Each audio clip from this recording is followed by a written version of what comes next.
ആലപ്പുഴ ബീച്ചിൽ ജനകീയ ശുചീകരണം ജില്ലാ പോലീസ് മേധാവി എം പി മോഹനചന്ദ്രൻ IPS ഉദ്ഘാടനം ചെയ്തു. അർത്തുങ്കൽ കോസ്റ്റൽ പോലീസ് സ്റ്റേഷന്റെയും ആലപ്പുഴ ടൂറിസം പോലീസിന്റെയും ഡിജിറ്റൽ സഖി പ്രൊജക്ടിന്റെയും കനാൽ വാർഡ് നവമാധ്യമ കൂട്ടായ്മയും കടലോര ജാഗ്രതാ സമിതിയും സംയുക്തമായാണ് ആലപ്പുഴ ബീച്ചിൽ ശുചീകരണം സംഘടിപ്പിച്ചത്. ആലപ്പുഴ ജില്ലാ പോലീസ് മേധാവി എം പി മോഹനചന്ദ്രൻ IPS ഉദ്ഘാടനം ചെയ്തു. അർത്തുങ്കൽ തീരദേശ police station inspector GB Mukesh അധ്യക്ഷത വഹിച്ചു. ഡിജിറ്റൽ സഖി ജില്ലാ മാനേജർ PK ഉണ്ണികൃഷ്ണൻ സ്വാഗതവും Arthunkal coastal police beat officer Ansar VH നന്ദിയും പറഞ്ഞു.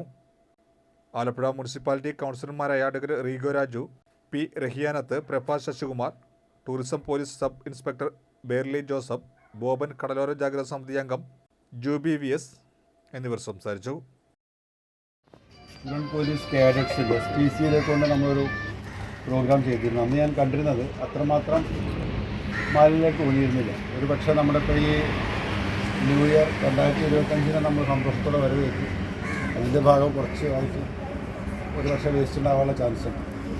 ഒന്ന് ഇതിൻ്റെ കൂടെ എനിക്ക് കൗൺസിലേഴ്സിനും മറ്റും പറയാനുള്ളതൊന്ന് ഈ സ്ഥലത്ത് നമുക്ക് വേസ്റ്റ് ബോക്സുകളും മറ്റും ഒന്ന് ഡിസ്പോസ് ചെയ്യാൻ. കാരണം ഞാൻ അവിടെ നിൽക്കുന്ന സമയത്ത് തന്നെ ഇപ്പോൾ ആളുകൾ ഈ കൾച്ചർ വന്നു തുടങ്ങി. ഇപ്പോൾ എൻ്റെയൊക്കെ ആ ജനറേഷൻ്റെ ആണെന്ന് തോന്നുന്നു. അവരാണ് കുറച്ചും കൂടി വേസ്റ്റ് ഡിസ്പോസ് ചെയ്തെന്ന് തോന്നുന്നു. ഇപ്പോൾ യങ്സ്റ്റേഴ്സ് കുറേ ഭേദമാണ്, ചെറുപ്പക്കാർ കുറേ ഭേദമാണ്.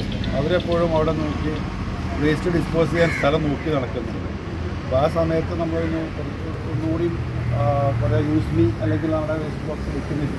അതിനും കൂടുതൽ ഒരു ചാൻസ് ചെയ്യാൻ പറ്റുന്ന കാര്യങ്ങളൊന്നും നന്നായിരിക്കും. ചിലപ്പോൾ അത് കുറേ ആ രീതിയിൽ കുറേ ഡിസ്പോസൽ ഉണ്ടാകും. പിന്നെ കമ്പാരിറ്റീവ്ലി ഞാൻ 3-4 ബീച്ച് ഏരിയകളിലൊക്കെ പോലീസ് വർക്ക് ചെയ്യുന്ന സമയത്ത് ആലപ്പുഴ കമ്പാരിറ്റീവ്ലി കുറച്ചുകൂടി ഭേദമാണ്. അപ്പോൾ ചെറിയ പണിയേ നമുക്കുള്ളൂ. പിന്നെ ഇതിൽ സംസാരത്തേക്കാൾ കൂടുതൽ പ്രവൃത്തിയാണ് വേണ്ടത്. നമുക്ക് അങ്ങോട്ട് നീങ്ങണം എന്നാണ് എനിക്ക് കൂടുതൽ പറയാനുള്ളത്. അധികം നേരം